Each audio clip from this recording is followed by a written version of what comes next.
What's good, everybody? It's your man Big Don coming live now to another True Plays podcast on November 3rd, Sunday morning, around 11 o'clock.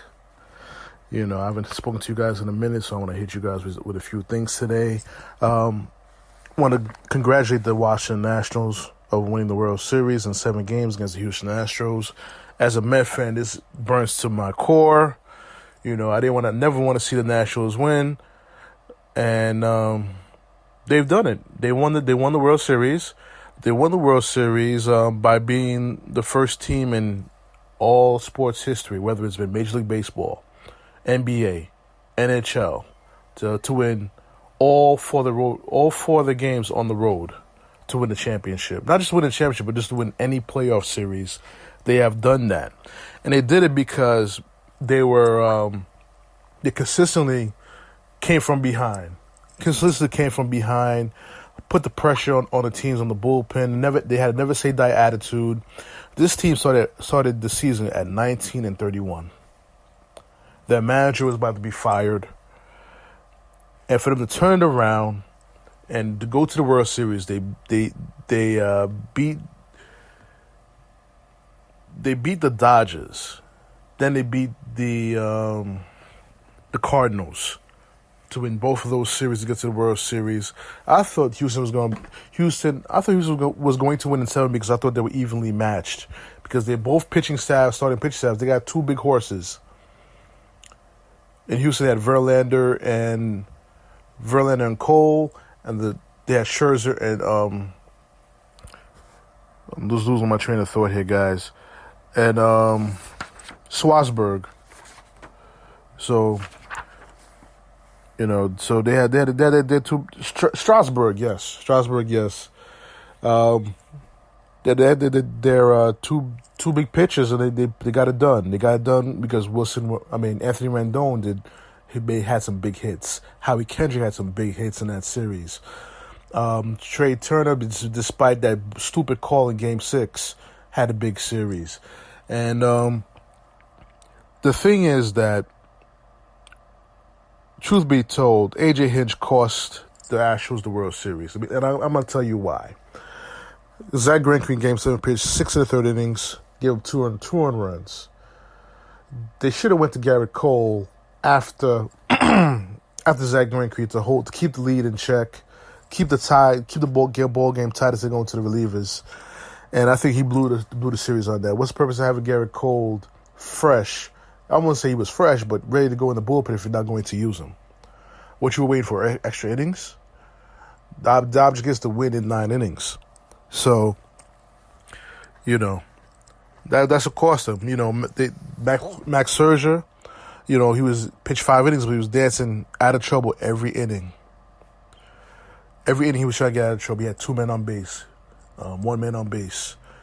Just when you think, and the big hitters of Houston, Altuve, Grandal, Bergman, they didn't come through in the clutch, which was surprising because they guys always come through in the clutch. They came through the clutch against the Yankees, and they didn't come through. They took advantage of the opportunity. The Nationals are world champions. Steven Strasburg is the World Series MVP, in which, in my opinion, they could have gave it to Anthony Rendon, because he had a big series in his hometown, very big series. And both these guys, because of their performances in the World Series, in the playoffs, they're setting themselves up for a big payday in free agency, as both of them will be free agents going into the off season. And we'll see if the Washington Nationals can keep both those guys on the team. So we'll see what happens. But let me get on to the big news that's in New York Mets world, in which Carlos Beltran is now the new New York Mets manager. Previously, he was a special advisor to Cashman for the past 2 years with the Yankees. And these are the pros I have of him being the New York Mets manager. He's a future Hall of Famer who was a clubhouse guy. There's not a single teammate that had a bad thing to say about him throughout his career. Carlos Correa believed he's going to be a great manager. So, and he's part of those good teams, 2006 Mets teams, the 2017 Houston Astros teams, and he has his knowledge is vast throughout the game. And the truth, and unlike Mickey Callaway, Carlos Beltran, I think, has a better feel of the baseball game because he's been a position player, not just a pitching coach. And I believe that he's gonna try to hire an experienced bench coach. So New York Mets fans, are you gonna be ready for possibly either Jerry Manuel to be his bench coach, or Terry Collins to be his bench coach, or even possibly Willie Randolph to be his bench coach with the New York Mets? Are you guys ready for that? It could happen, guys. And I also believe he's going to hire Larry Rothschild to be the pitching coach of the New York Mets. He recently was let go by the Yankees because I guess they wanted a new voice in the pitching department, the pitching coach, as a pitching coach. So don't be surprised if you see Larry Rothschild as the pitching coach of the New York Mets. And the thing is that him being from Latin heritage is going to help out with the Latin players on that team who struggled last year. Guys such as Edwin Diaz, Jeurys Familia, and guys like that. Those guys are two big cogs of this team turning it around and competing for a World Series championship. They're two big guys that you need to turn the season around. And plus, the thing about Carlos Beltran, the reason why he got the job, because he has the backing of the front office with Omar Minaya, Alan Baird, who drafted him with the Kansas City Royals when he was a teenager, and of course his former teammate David Wright, who's also a special advisor to Brody Van Wagenen. So he has a lot of backings in the front office, and the ownership has signed off on him. Such as Jeff Wilpon signed off on him, despite the little issue they had many years ago, in which he had surgery without the Mets' permission. But it seems like all is forgotten, all is forgiven, and he's back as the New York manager. Back with the Mets as a New York Mets manager. And keep in mind one thing. This was the only managerial job he was considering, which as a Mets fan makes me feel good. Because this guy really wanted to manage the Mets. He wanted to be here. So you keep in mind, he came in second to Aaron Boone in the Yankee search 2 years ago. So let's see what happens. I'm kind of excited. I'm excited. I'm excited to see what the press conference is going to be tomorrow. I'm kind of excited to see what's going to happen during the press conference tomorrow. So let's see what happens. But the cons is he comes in like Mickey Callaway did 2 years ago. No experience as a manager. And the fans can't seem to let go the fact that he didn't swing at third strike in the NLCS 2006. Guys, get over it. Wainwright threw a great pitch. You can't go back 13 years and do that scene all over again. It happened. It was meant to be. Guys, let's just move on from that bullshit, all right? Let's move on from that right now. And as a player, when he struggled, he did struggle with the media. But I think, with experience and time passing, him being mature now, I think he'll be able to navigate through the New York media much better than Mickey Callaway ever did. Mickey Callaway seemed to be overwhelmed at times, unsure, and just said some dumb shit to the media. So we'll see. I mean, I'm excited. Like I said, I was looking on Instagram the other day when the Mets announced it on Instagram, and how the majority of the fans did not like the hiring. They calling the Wilpons cheap, trying to get the easy way out and things like that. And I just said everyone's profile on that who made a comment. There was only one thing that was in common, and you guys can go say what you want. The minority supported the hire, and guess who didn't support the hire? That's all I'm going to say on that end. That's all I'm going to say. Like I said, Carlos Beltran is the new New York Mets manager. Am I upset that they didn't sign Girardi? Yes, I am, because I still believe part of the reason why Beltran was hired was because the front office, specifically Brody Van Wagenen, wants to be the manager in the office. And as a person who played baseball, I'd rather hire a guy who could manage a game without me telling him what to do with the players that I brought him. you have to work in conjunction with your manager. You got to work in unison. And that's very important. And if you want a successful organization and a successful baseball team that can win a championship, everybody has to be on board. And you have to leave room for each person to make their own individual decision at the particular situation that's presented to them that only they can handle. And also think about the fans. The many fans don't believe. Many fans, I don't think, love Carlos Beltran. I loved him as a player. They said he dogged it, but he just was so smooth with it. It's like Robinson Cano. When you're so smooth with it, it seems like you're not giving enough effort. But this guy, he has a wealth of knowledge, and I believe he's going to be great for the team. The thing about Carlos Beltran, because of his great clubhouse presence, and he's been through many teams, he could attract a lot of great players to the team. A lot of great Latin players. Gurriel is a free agent. Can the Mets get him to be the catcher on that team? And and as well, Dave Wright is ecstatic. I saw Cliff Floyd on that same posting on Instagram was all hands up for it. He's excited about it. Eduardo Perez, who was in the running for the New York Mets manager, is ecstatic. Even though he didn't get the job, he's excited that his fellow Latin brother, his Betran, got the job. And which is support. This is support that Beltran needs to go on with this tough job at hand. But he's only going to be successful with the players that he's been given to, that's been given to him. He has the Brody has a job on his head. He has to improve that bullpen. One guy in mind, in which I think the fact that Carlos Beltran has been hired as New York Mets manager, can Brody Van Wagenen sign Dylan Betances to help that bullpen? Can he do that?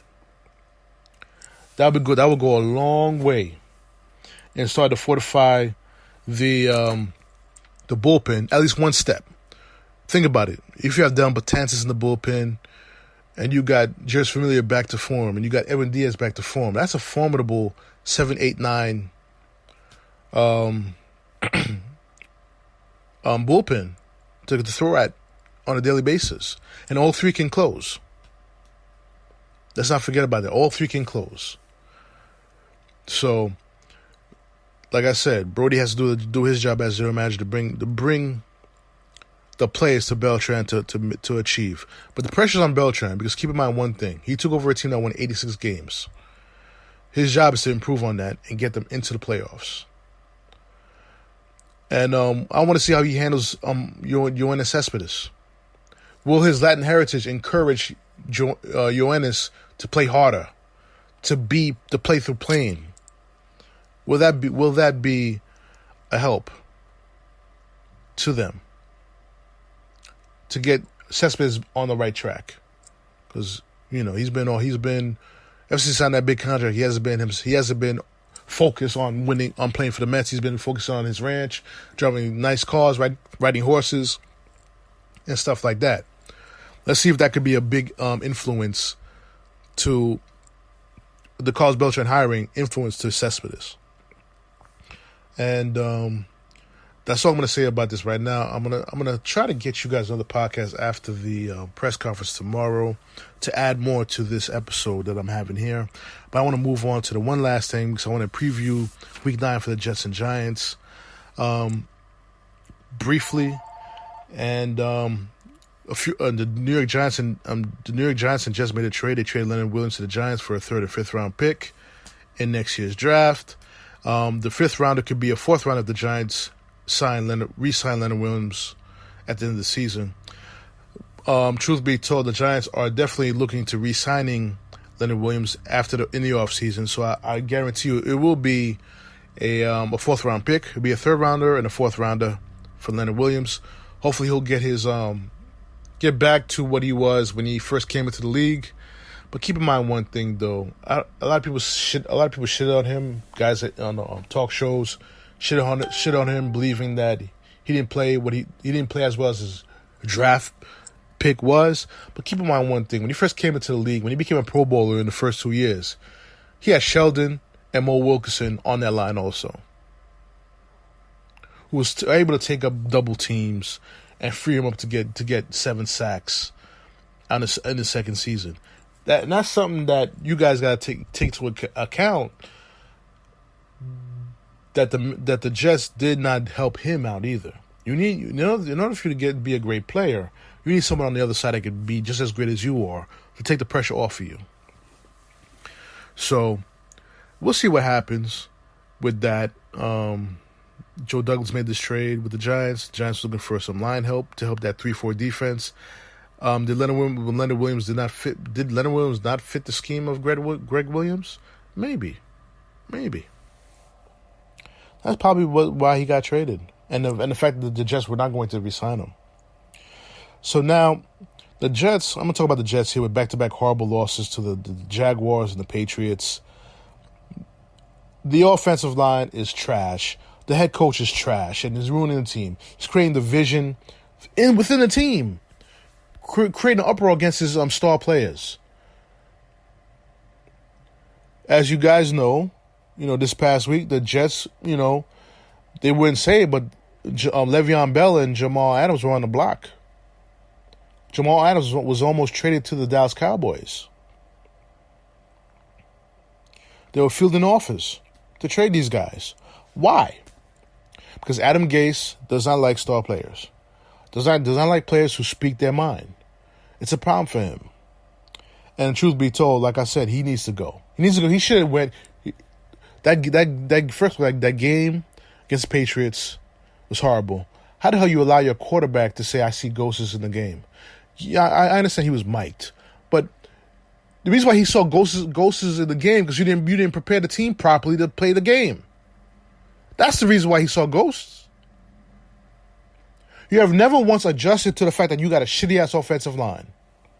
Not once. Osemele decides to go get surgery on the shoulder against team advice. He got cut. Good. Because he seemed like he didn't want to play. Once the team got to 1-4 or whatever, he seemed like he didn't want to play. So fuck him.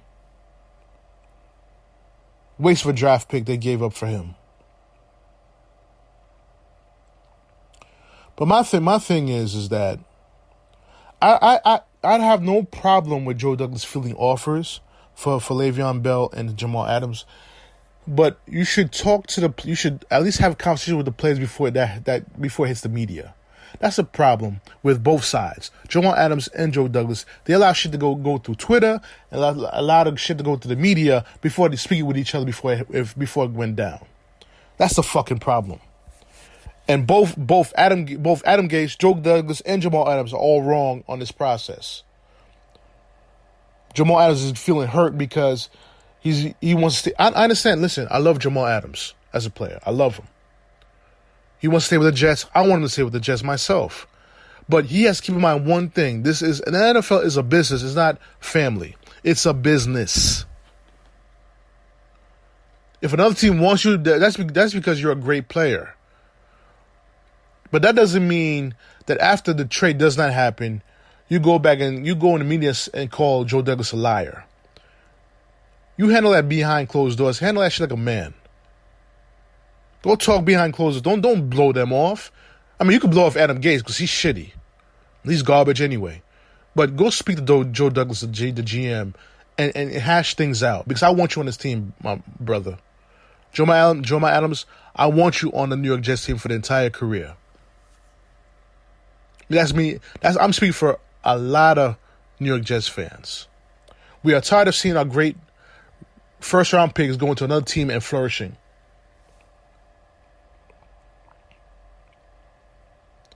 I want you on the team, Jamal. You hear me, brother?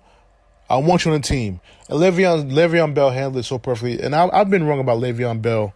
At first, I didn't want him to be signed to the Jets because of what happened with Pittsburgh and how he handled that situation. But he's showing to me that he's been a good leader on this team.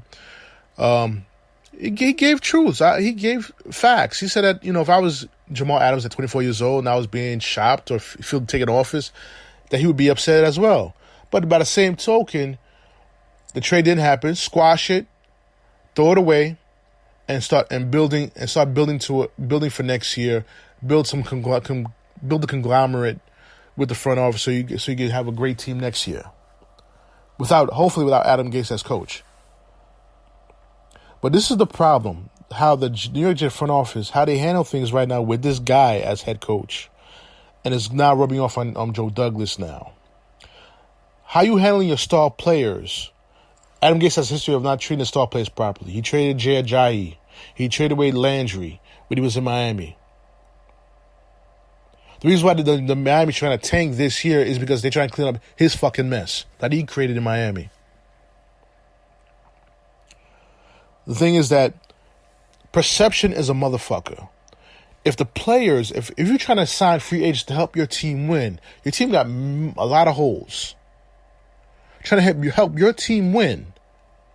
And guys are free agents that know what's going on. These guys, NFL players, talk. This is something that Chris Johnson needs to pay attention to, that how he is getting it and tell the front office, clean this shit up. It became a mess right away. As soon as Adam Gase came into the organization, it became a mess in the front office. He got McCadden fired, which I felt he should have been fired before they hired Gase anyway. Probably would have had McCarthy if that happened.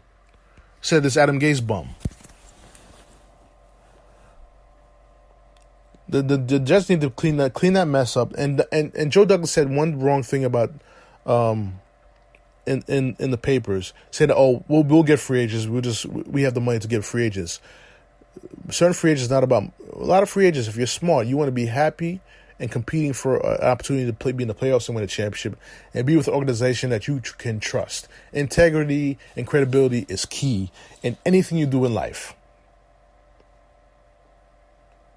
And Adam Gase, so far, has shown no credibility or integrity.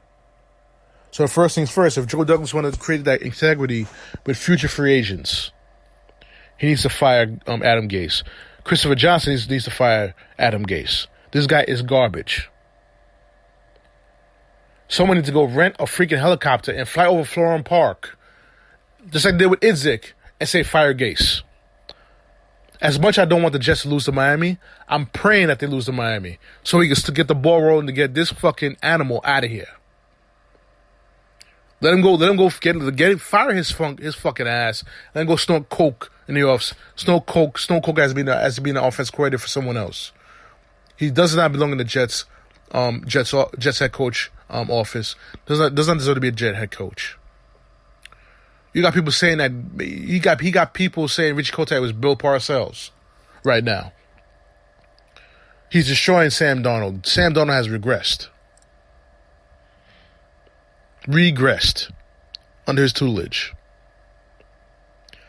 So I'm going to give you guys a brief preview before I let you guys go on this podcast.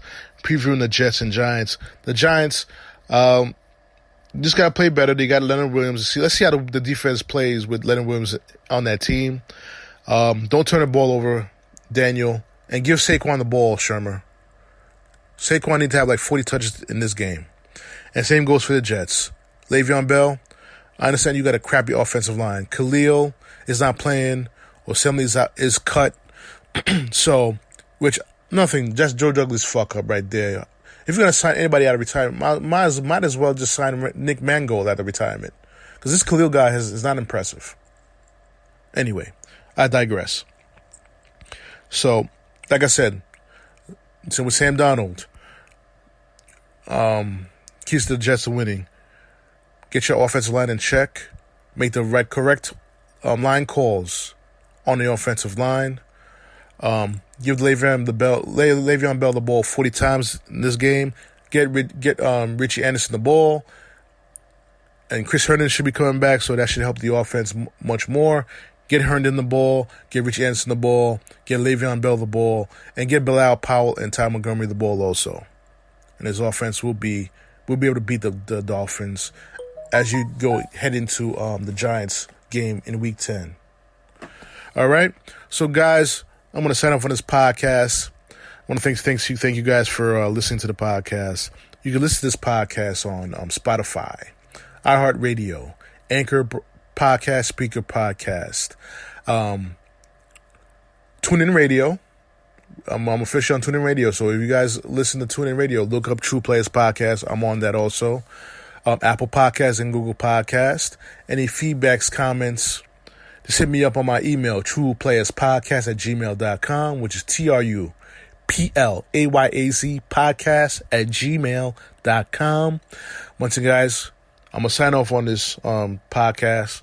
I'll holler at you guys soon. Peace. The podcast you just heard was made using Anchor. Ever thought about making your own podcast? Anchor makes it really easy for anyone to get started. It's a one-stop shop for recording, hosting, and distributing podcasts. Best of all, it's 100% free. Sign up now at anchor.fm/new. That's anchor.fm/new to get started.